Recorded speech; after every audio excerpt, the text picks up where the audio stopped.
ایک offer question ہمارے پاس تھا کہ کیا کسی چھوٹے یا بڑے مسلمان کو شیطان کہنا شرعاً صحیح ہے کہ نہیں؟ جیسے مائیں بچوں کے دیتی ہیں بڑا شیطان ہو گیا ہے تو کیا حکم شرع ہوگا؟ دیکھیں نابالغ کو تو شیطان کہنا مناسب نہیں ہے.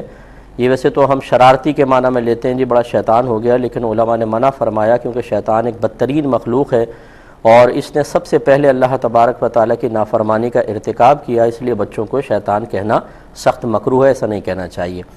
اب بڑے ہیں، اگر بڑے کا کوئی عمل ایسا ہے کہ جو بہت برا عمل ہے، مثلا وہ بدعقیدہ ہو گیا ہے یا اس کے اعلانیہ طور پہ وہ کبیرہ گناہ کرتا ہے اور اس کے گناہوں کی وجہ سے دیگر لوگ گناہوں کی طرف مائل ہو رہے ہیں یا بہت زیادہ دھوکے دیتا ہے لوگوں کو، تو علماء نے فرمایا کہ ایسے شخص کو اس کی ان کثیر شرارتوں کی بنا پر اور اعلانیہ گناہوں کی بنا پر شیطان کی طرف منسوب کرنا شرعاً جائز ہے.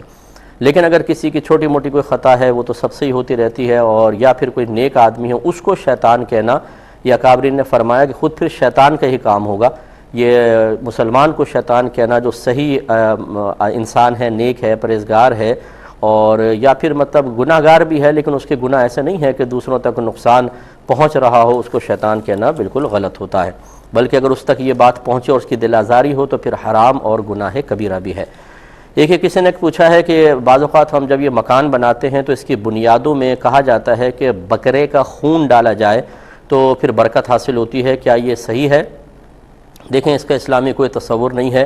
یہاں تک تو ٹھیک ہے کہ اگر آپ کوئی مکان بنا رہے ہیں، آپ نے کہا چلے میں بکرا کاٹ کے صدقہ کر دیتے ہیں کیونکہ صدقہ بلاؤں کو دور کرتا ہے تو ہماری بنیادوں میں برکت حاصل ہوگی، یہاں تک بالکل ٹھیک عقیدہ ہے اور نظریہ بالکل ٹھیک ہے. لیکن اس کا بلڈ نکال کر وہ بنیادوں میں ڈالنا یہ مسلمانوں کا طریقہ نہیں ہے، اور یہ دقیانوسی پن سے ہمیں دور ہونا چاہیے.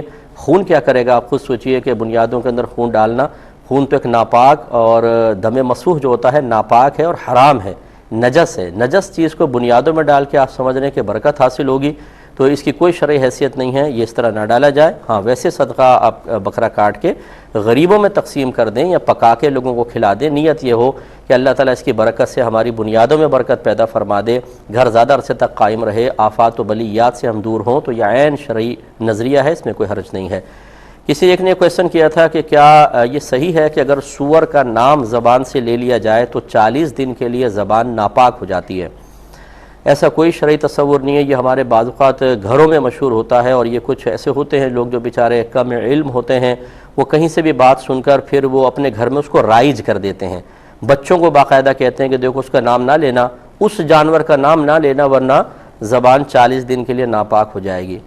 حالانکہ آپ دیکھیں کہ قرآن عظیم میں خنزیر کا لفظ استعمال ہوا ہے. کیا کوئی معاذ اللہ یہ کہہ سکتا ہے بیوقوف آدمی کہ اگر آپ نے اس آیت کو پڑھا جس میں خنزیر کا لفظ لکھا ہوا ہے تو آپ کی زبان ناپاک ہو جائے گی؟ قرآن پڑھتے ہی 40 دن کے لیے زبان ناپاک ہو جائے گی؟ تو یہ بالکل غلط ہے. اس طرح کا کوئی شرعی تصور نہیں ہے.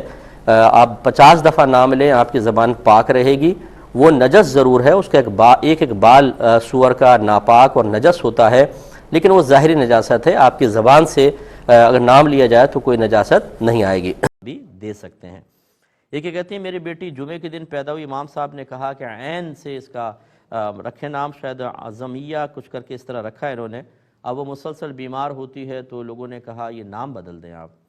دیکھیں پہلی بات تو یہ کہ اس طرح زائچہ نکال کر اور حرف متعین کرنا کہ عین سے نام رکھ دو، فا سے رکھ دو، میں اس کو ناجائز نہیں کہہ رہا ہوں، لیکن یہ ہمارے نبی کریم صلی اللہ علیہ وسلم کا طریقہ بھی نہیں تھا.